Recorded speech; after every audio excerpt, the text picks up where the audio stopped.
Hello, welcome back to another FIFA 22 video on the channel. Today's the 451 updated pro player custom tactics and play instructions. Let's get straight into it.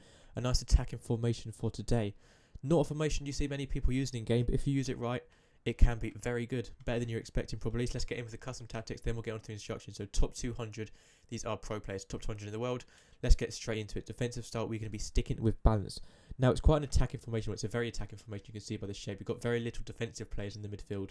Well, there's no defensive players in the midfield. So there's no CDMs. We've got a lot of attacking players. We've got the left mid, right mid, the two cams, and we've got the striker as well. So it's very attacking. So you probably could get away with using a press if you really want to. But I feel like it's a bit too much of this formation. Obviously, attacking formations work better with presses. You could definitely get away with using a press. Personally, I'm going to stick with balance because presses use more energy and they pull your players out of position easier than they have to. Cam is obviously more effective using a press than using balance, but they sometimes draw your players out of position too easily.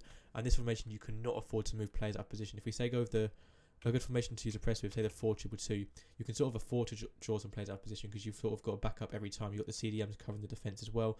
On the 4-5-1, you don't have that. If the player gets drawn out of position, especially that central midfielder, your whole shape is going to be opened. Imagine if that central midfielder gets drawn out of position, there's literally just going to be a hole in your pitch or in your team. So let's not go over press for that. I recommend balance unless you really want to go over press.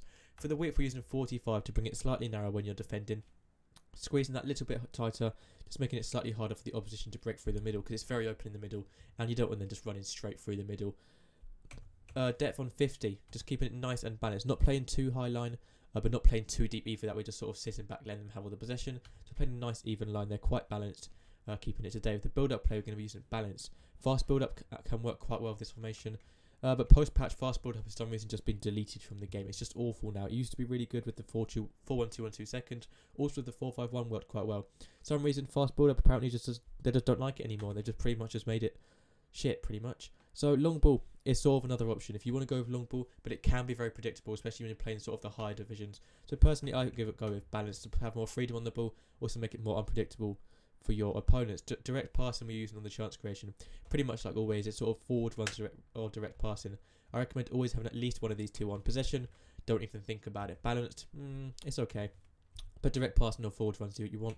Today we're going to go with direct passing to get those ball to those attacking players as quickly as possible instead of trying to hold on to the ball in the midfield because there's not much midfield and you don't want to be holding it around too long there trying to sort of get fancy. You just want to sort of get direct passes to your attackers nice and quickly.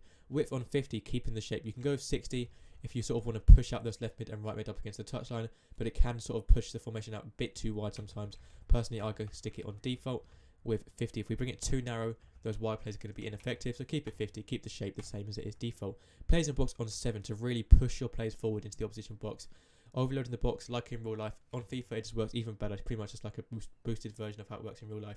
More players you have in the opposition box, more chances, more times you can pass it around, and you can score more goals easier. Players in box on 7, corners on 2, and free kicks on 2. So now for your player instructions, striker, stay central. So he's staying in the centre areas of the pitch in line with the opposition goal, not just from that wide. You want to get the ball directly to him.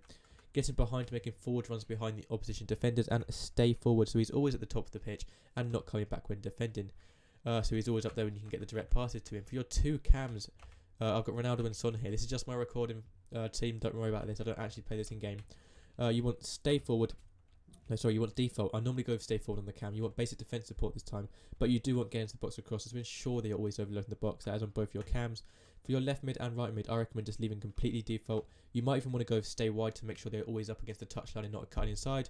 So stay wide, get in behind as well so they're making forward runs behind the defenders. Otherwise, sometimes they're going to be sitting a bit too deep. Definitely not come short, don't want that. Get in behind and stay wide on both your left mid and right mid. Not stay forward though, you do want them helping that sometimes when defending. And then for your two centre backs, always leave default. Your midfielder, make sure you have cover at centre, stay in the centre of the pitch, not just in that wide. Stay back while attacking to ensure he's not going into the opposition box, and stay on the edge of box across to ensure he's not overloading the box. Otherwise, you're literally going to have nobody there, and you're basically going to play an 11 versus 4 with your defence and your keeper. So midfielder, make sure he's staying back, but everyone else can sort of push forward. So anyone attacking can push forward apart from. And then everyone staying back is your 4 at the back and your central midfielder. Two centre backs default, full backs stay back while attacking and overlap. Well, overlap's not really necessary unless you want to play with balanced attack. If you want to go with balanced attack, make sure your fullbacks are on overlap. Personally, with this formation, you've already got wide players. There's no need for them to be pushing forward. So we're going to stick it with stay back while attacking. And then your goalkeeper comes across this. Your keeper's coming off his line more to defend corners and crosses, reaching for the ball and sort of getting it in his hands rather than just loose around the box. And the same with sweeper keeper. Pretty much the same applies when you're on one-on-one with your opponent. And that's everything for today's video, the 4-5-1. It can be a very good formation, mainly for chemistry. But if you use it right, like these tactics, it can actually be quite good in game. Let me know what you think.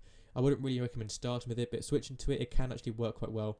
And it's very hard to play against because most people aren't really used to playing against it. Very attacking, but that is everything for today's video. Thank you for watching. Have a good rest of your day. If you have any questions, just let me know in the comments and I'll reply as quickly as possible. Thank you for watching. Hopefully I'll see you again soon. Goodbye.